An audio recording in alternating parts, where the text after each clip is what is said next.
Peace be upon you and God's mercy, everyone. Welcome to the third video of the Mastering AIE Genetic Engineering course. Guys, this course is structured so that all the videos build on each other. So as a beginner, you really shouldn't watch this video without having watched the previous ones. All right, last time we stopped at the point where we had started discussing an article published by a company.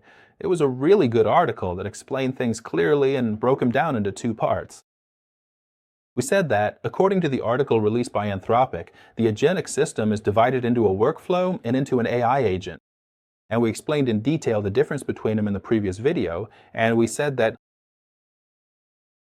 there is very little. What does that mean? It means, well, there isn't much interaction with the surrounding environment, meaning this internal system doesn't interact with its environment and doesn't make decisions on its own. And even if it does make decisions, they're very simple ones, not exceeding 10% of the total decisions made. But the AI agent is something that interacts with the surrounding environment and starts making decisions. It also takes feedback from the environment, like the example we gave in the previous lecture. Let me give you a quick example. The workflow works like an assembly line in a factory. The assembly line is a piece of hardware that you set up, and it's something fixed in the real world. You can't move it even a single step, meaning you've built the assembly line, gathered the equipment, set it all up, and you can't change it to something else. It's a set of steps that are carried out in a fixed way. There's no interaction with the surrounding environment, as we'll see in the following examples. But the AI agent is like an employee powered by artificial intelligence, a smart employee who can make decisions on their own to get you to the goal you want. Meanwhile, as we said, the workflow is something fixed. Okay, we gave an example of a workflow, like an assembly line. The AI agent, on the other hand, is exactly like, for example, a chef working at a big restaurant. This chef doesn't have fixed recipes. For instance, if one of the customers tells him, "I want the food to be salty," or "I want a new recipe," the chef makes decisions in real time based on the ingredients available in the kitchen and, at the same time, according to the customer's opinion or request. So he can adapt to the surrounding environment. He takes input from the environment and at the same time interacts and gives commands or makes changes that alter the current situation. For example, he might change the entire recipe to create something else that satisfies the customer. That's what an AI agent is, something that thinks, something automated that can deal with reality. By the way, last time I forgot to share this link with you. This is the link to the article we're explaining right now. I'll also put it in the description if you want to check out the source of this information. So, as we said, Anthropic divided the agentic system into two things, the workflow and the AI agent. Now, are all workflows the same? Are all workflows the same? No. Anthropic divided the workflow into a set of designs, or rather, each design pattern. Sorry, each workflow is different from the other and how it's designed. In other words, how it's built. And now we're going to look at about 3 or 4 types of workflows so we can better understand how workflows operate, what types there are, or what kinds you might encounter while working. And of course, you need to know, is what you're doing a workflow or is it an AI agent? That's a very important question you need to be clear about in any work you're doing. The first type of workflow design pattern is prompt chaining. Before we get into the details of prompt chaining, I want you to know that the word prompt in LLM, in large language models, means the text you give to the LLM so it can generate the output you want. The better your prompt is, the better the LLM will generate the output text for you that you give to the model. For example, if you go to ChatGPT and say, for instance, summarize this PDF, that is called a prompt. That text you give to ChatGPT is called a prompt. The more professionally you write the prompt, the better the model will give you excellent output. So what does prompt chaining mean? Let's see what prompt chaining is about. It says that if you have a big task, you start by breaking it down into a set of smaller tasks. Which means, basically, I have a big problem, so I divided it into, say, 3 smaller problems. And then I'll have it solve this problem for me, and I'll give an example now to clarify this point. So now it's saying, what's your big problem? Let's assume this is the big problem, and I've divided it into 3 smaller problems. Here we go, 1, 2, 3. Now for each small problem, each one here, each one is solved by, meaning each LLM is specialized to solve just one subtask of this topic. This is exactly like an assembly line, which we talked about a little earlier. We have a big problem here. We have a product we want to reach, so to get to the final product, there are 3 steps we need to go through. Each of these steps is handled by an LLM. An LLM solves this step, this block. Guys, this is for the divided up problem, meaning the big problem. This one, which is divided into 3 tasks, is right here at the 0 circle, this one. After that, the first problem, the first one here, moves on. Then, guys, there's something called, this is totally normal. The whole thing is just that it passes the output to the next one. So what does the next one do? It solves the second one. So here we solve the first one using, now we'll solve the second one, using LLM2 and so on, and the third task is solved using LLM3. So that the problem, the whole big problem all together like this gets solved in the end. So you get the final result at the very end. Okay.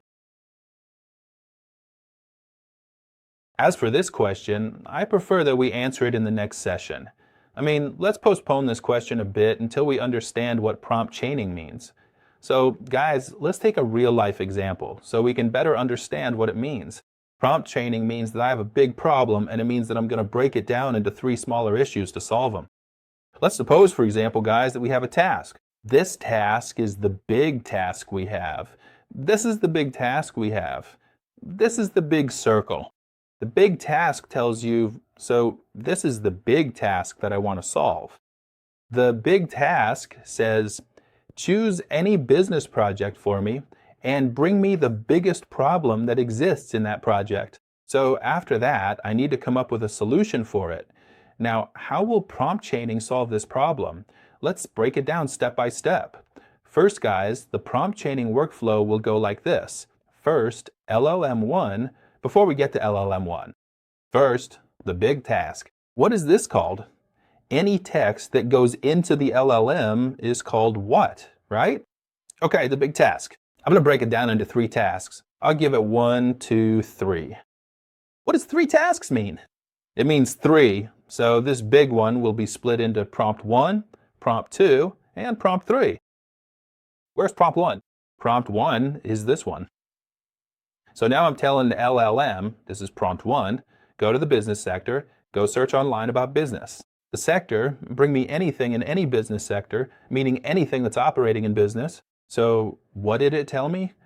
It said that the output from the LLM will be, so the first one, it will output like, it tells you the sector that I found is called. After that, it will be taken as input to the LLM. So what will the LLM do? The LLM will take it and feed it into number 2. Number 2, yeah, this is the gate, guys, that will take the output from LLM1 and feed it into LLM2. As for LLM2, what will the prompt be? You will tell it, given the healthcare, which is the output from LLM1, pick a major pain point. This is the small and specific prompt. So prompt number 2 will be processed by LLM2. Given the healthcare, pick up major pain point in the healthcare. So the output from LLM2 should be the main problem in healthcare. The healthcare problem. What kind of care? All right. So this is the output, which means I've solved or I've completed the first subtask and the second subtask. Now the third subtask. So what'll it be? For the third subtask, now you're dealing with long wait times. So what should I tell them? I'll tell them, in the next task, I'll move on to healthcare. I'll say, given the long wait times in the healthcare sector, suggest an innovative solution or an innovative solution. Meaning, propose a solution for the second level. So LLM3 will generate, LLM3 will say, an AI-driven scheduling app, meaning a solution to the problem in the healthcare sector. The second level is to create a scheduling app, meaning an online application or program. Patients start to log in and book online, and after they book online, I've solved the problem for the second level. There's no crowding, no one has to wait, everyone comes at their scheduled time. They come in, see the doctor, and leave. That's it. So the big problem you had, you broke it down into 3 smaller problems. And each small problem was solved by LM for P1, solved by LM1 for P2, and by LM2 for P3 and LM3. Exactly. So when you divided the problem among 3 LMs, in the end, the big problem itself was solved. The final solution you have is called the AI-driven scheduling app. Actually, this isn't the answer from M3. No, this is the answer for the whole problem together.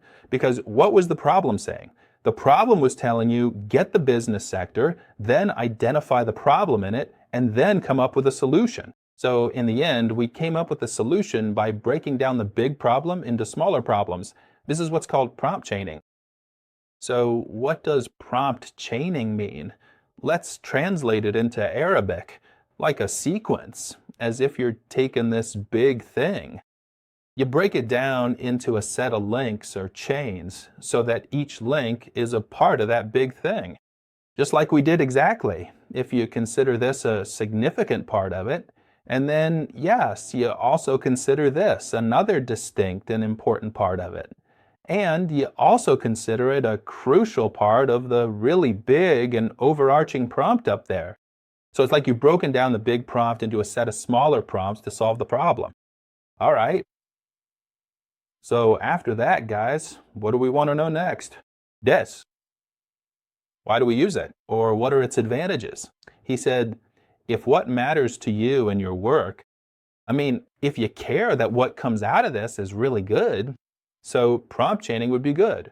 But why is prompt chaining good? Because as you saw in the previous example, every prompt that goes into each LLM is something very targeted and very small. Because, guys, the truth is, the problem with LLMs is that when you give them a really big question, sometimes they get lost. Sometimes they don't give you the result you want. But if you break down the big question into a set of small, specific questions, and you give each small, specific question to each LLM, you'll find that the final result from the 3 LLMs is really good. Just like we did in the previous example, exactly. We broke down the big problem into 3 small pumps. And each pump knew exactly what it needed to do. That's why the final result was good. All right, control. What does control mean? It means the same problem I was talking about. In general, when you let things go on for a while, sometimes they drift away from what you actually want. And if it drifts away from what you want, it becomes very hard to bring it back.